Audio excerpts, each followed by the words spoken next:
Hey guys, Gizmo here from Gizmo's Game Lounge. It's day 20, fancy scarf time. Today let's talk about something really cool. We're going to talk about my past.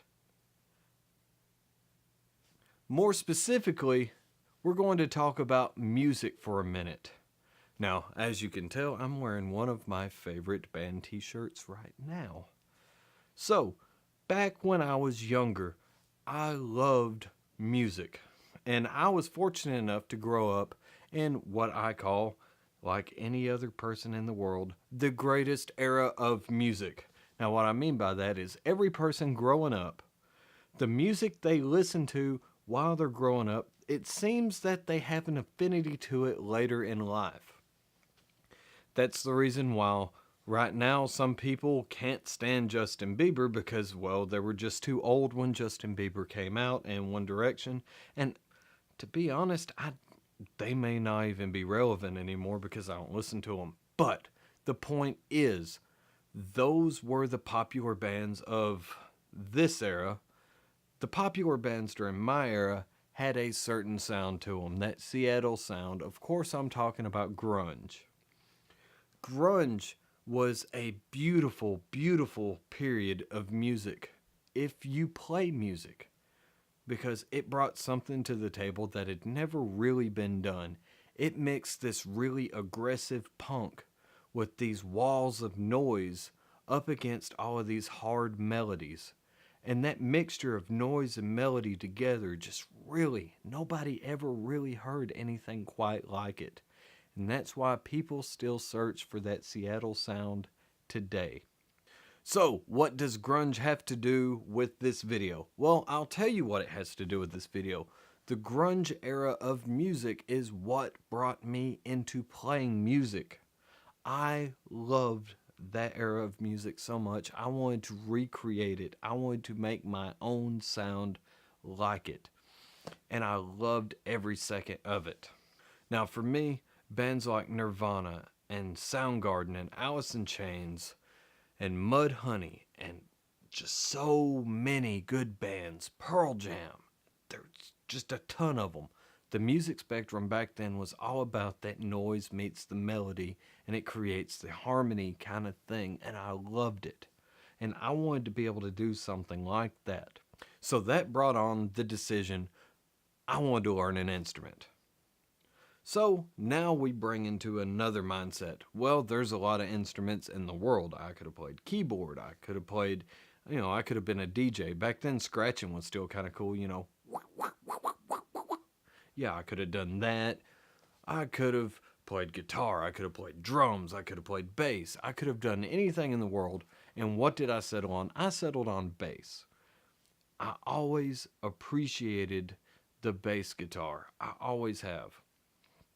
Bands like Rush and Primus and Red Hot Chili Peppers, they have that really bass leading heavy sound to them where you're just sitting there and it just beating down. If you've ever listened to any of these bands, you know exactly what I'm talking about. That slap pop style, it's awesome.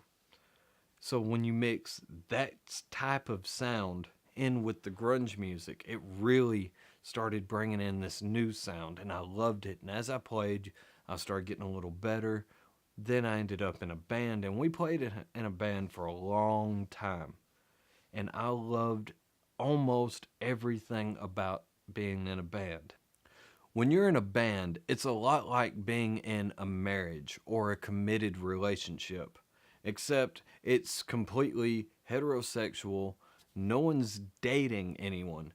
But what I mean by this is when you're in a band, the entire band has to be a cohesive unit. You have to be able to have fun when it's time to have fun. You have to be able to have those hard talks when it's time to have those hard talks. And you have to put the work in when it's time to put the work in, which honestly is all the time if you're in a band. You have to put the effort in. And that's one of the things that I liked about it. It was three people. We're putting all the work in. We're creating these really cool grooves. We're making awesome music. We're out playing shows in front of people. Sometimes, there might only be 7 people out in the crowd, and that's the other bands and their girlfriends. And other times there would be a much bigger crowd, a better venue. And those were awesome times playing those shows. And I've always looked back with fondness over that. So, what happened? Why am I not in a band anymore? Basically, age and time. I'm not saying I'm too old to be in a band now, but as time moved on, things happen. And this happens for the majority of people that play music. There are some people out there from that era that are still out there. They're still putting the work in, they're still doing good things. Some people get famous, some people never even get good. It's just part of it. But our specific circumstance, we all basically just moved apart. And I mean that literally and geographically. We moved apart. My drummer now lives well in the north. I live a state away from where the guitarist lives. Our other guitarist lives way, way out west. So, getting together and jamming, it's kind of a hard thing to do now.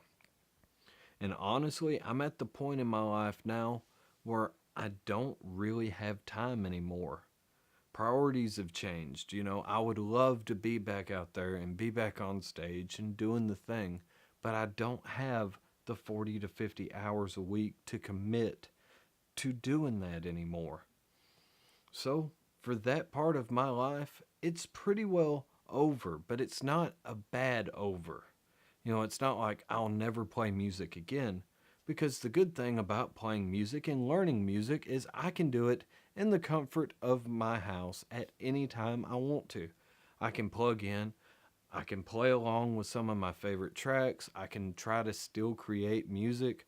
I've learned how to play guitar now, so I can play the guitar parts and the bass parts to things and still have a good time playing music.